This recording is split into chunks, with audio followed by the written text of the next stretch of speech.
China समझता है कि चाइना की दुनिया में एक रेपुटेशन है।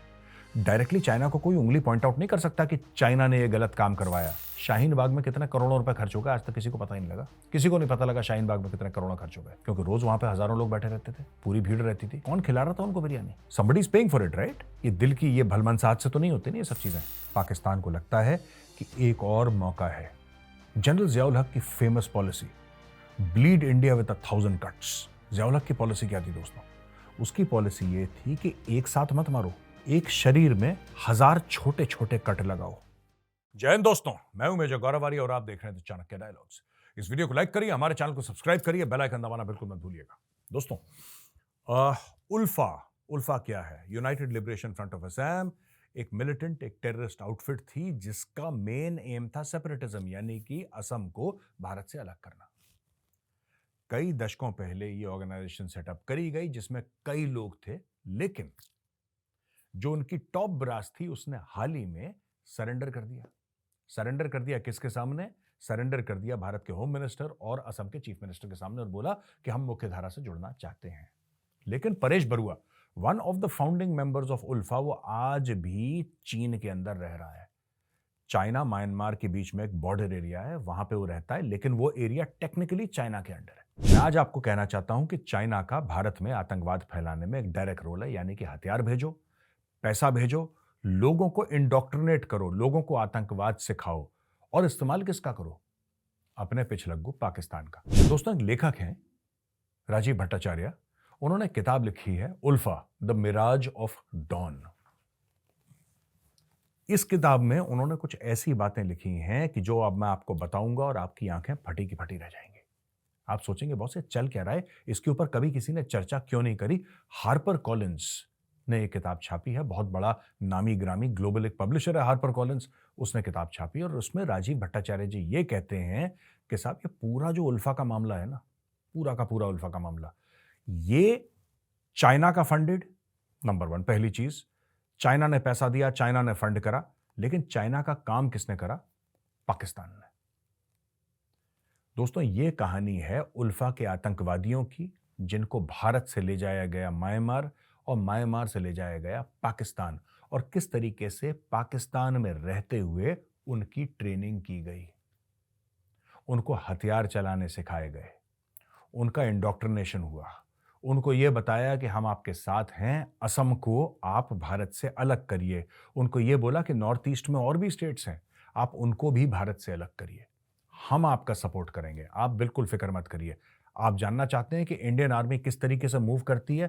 हम आपको सिखाएंगे कि जब इंडियन आर्मी मूव करती है, इंडियन आर्मी की प्लाटून मूव करती है, आप उनको कैसे बेहतर अटैक कर सकते हैं, आप कैसे मार के चुपचाप भाग जाओ, गायब हो जाओ, 8-10 दिन चुपचाप रहो, फिर कहीं और अटैक करो। ये सारी की सारी टैक्टिक्स उन्हें सिखाई पाकिस्तान आर्मी ने। देखिए दोस्तों, 2-3 बातें हैं। गलवान के बाद, यह मामला तो बहुत पुराना है, गलवान तो अभी हुआ है। गलवान के बाद चीनी फौज को यह पता लग गया कि यार किसी भी सूरत में ना भारत से अब वो 1962 वाला भारत नहीं है। दोस्तों, जो भी चीजें होती हैं, मैं वापस 1 मिनट जाता हूं हिस्ट्री में, जो भी चीजें होती हैं उसके पीछे कोई ना कोई लॉजिक होता है, कोई ना कोई तथ्य होता है, और जो देश हैं वो बहुत, जिसको कहते हैं ना 4-5-10 चालें आगे सोचते हैं। ये आगे की सोचते हैं, आज का मैटर नहीं है कि आज हम ये पेड़ लगाएंगे, पौधा लगाएंगे, कल ये पेड़ होगा, इसका फल कौन खाएगा, ये सारा का सारा मैपिंग होती है। अब देखिए, आज की तारीख में चीनी फौज को यह पता है कि भारतीय सेना लाइन ऑफ एक्चुअल कंट्रोल पे खड़ी है और कुछ भी बदमाशी करी तो जूते पड़ेंगे, ये बात तय है, राइट? इसलिए चाइना कुछ नहीं कर रहा। आपने देखा था ना, 2 साल से चाइना बिल्कुल चुप है, कुछ नहीं कर रहा चाइना, क्योंकि उसको पता है भारत ने इतनी फौजें डाल दी वहां पे, इतनी सेना डाल दी, इतने रॉकेट डाल दिए कि अगर चाइना कुछ करता है फिर तो खून खराबा होगा, सॉलिड वाला। सबके हाथ में हथियार है, सबके पास रॉकेट है, सबके पास सैटेलाइट है, और ऐसी बात नहीं कि चीन के पास हथियार है भारत के पास नहीं है। भारत के पास ये कैपेबिलिटी है, चीन एक बंदा डाले, भारत वहां पे 2 डाल सकता है। इससे क्या है कि बहुत ज्यादा प्रॉब्लम हो गई। अब चाइना करेगा क्या? चाइना आपसे लड़ेगा कैसे? दोस्तों, यह समझने वाली बात है। जब ऐसी बात हो गई, अब ये तो स्टेलमेट हो गया ना, वो वहां पे हथियार लेके खड़े हैं, हम यहां पे हथियार लेके खड़े हैं, स्टेलमेट हो गया, यानी कि ये मामला अब आके न्यूट्रल गियर पे चला गया। लेकिन चाइना को अगर नुकसान पहुंचाना है तो चाइना करेगा कैसे? ये सोचिए। चाइना फिर वही आतंकवादी गुटों को एक्टिव करवाएगा। किसके थ्रू? क्योंकि चाइना चाइना समझता है कि चाइना की दुनिया में एक रेपुटेशन है।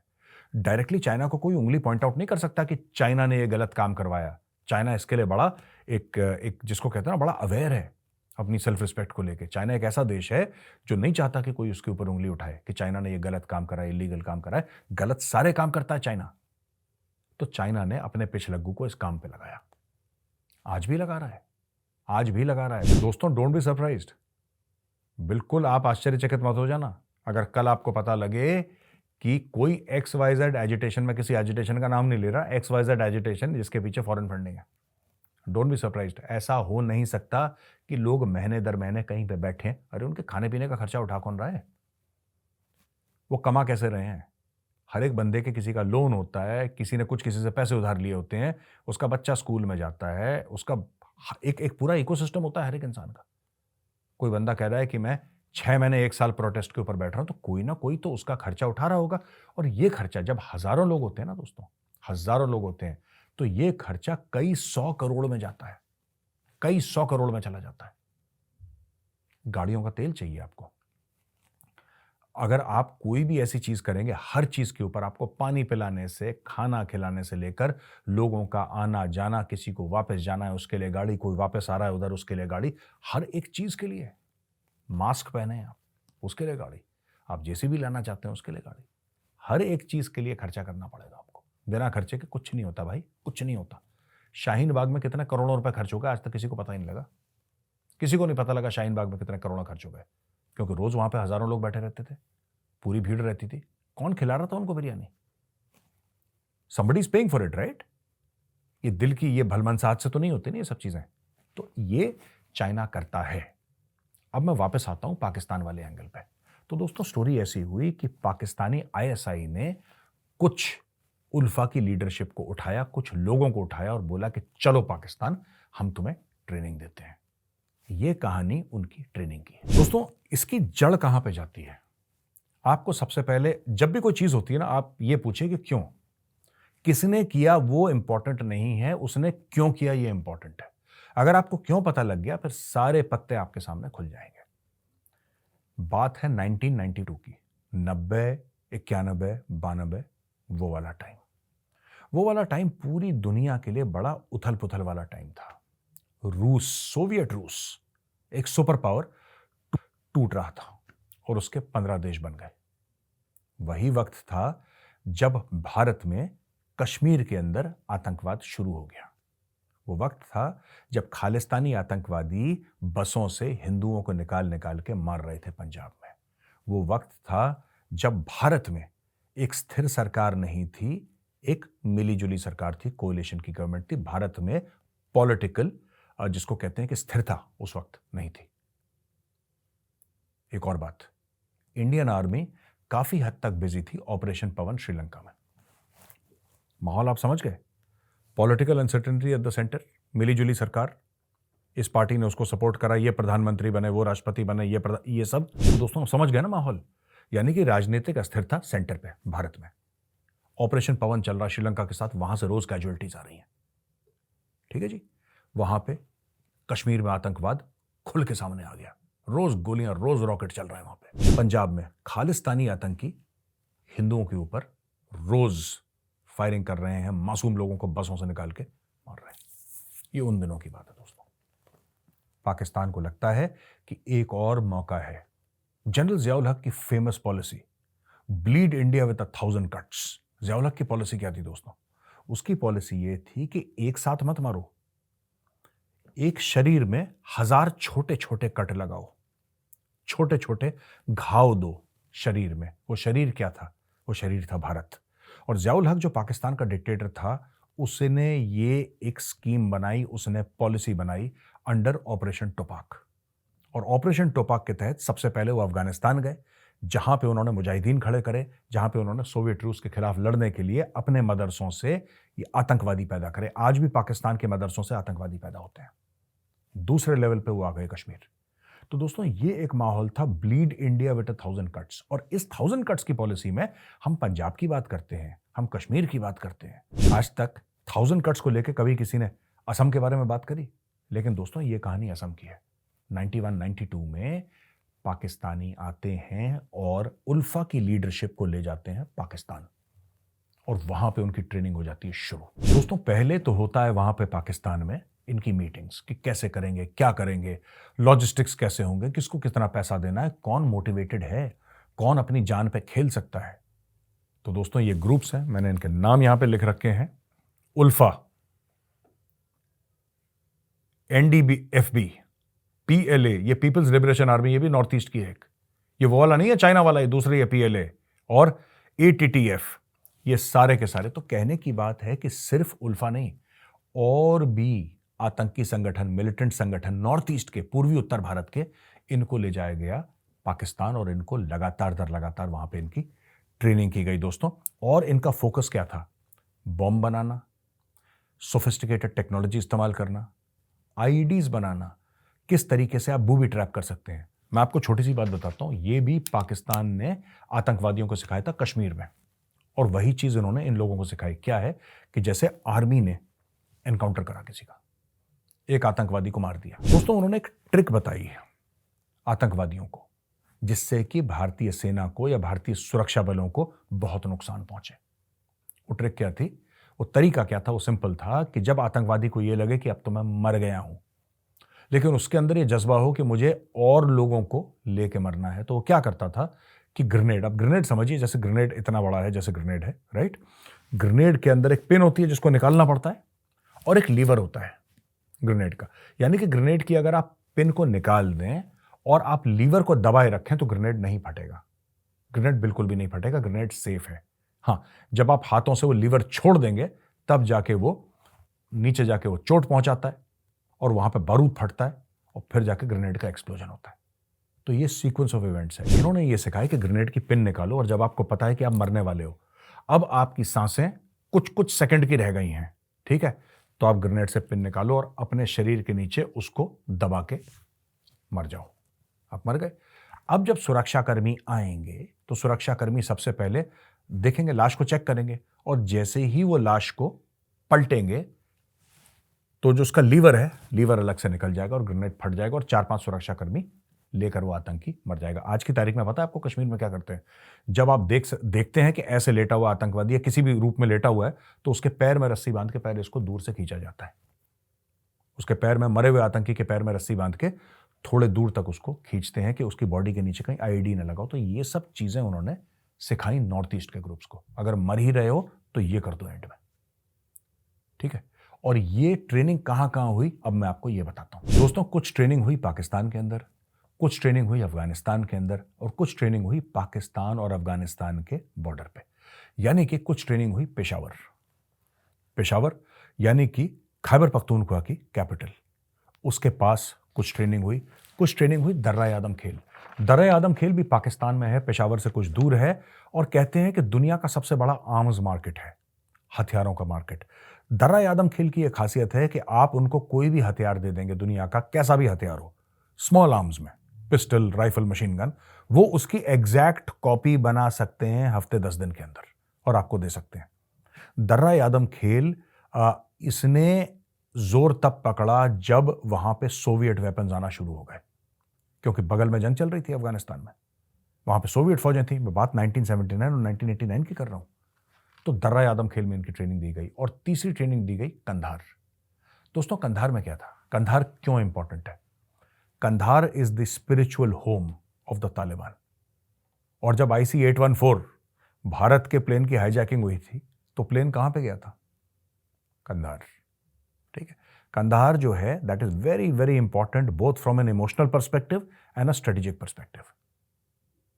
कंधार में उस जमाने में ISI का कंट्रोल था।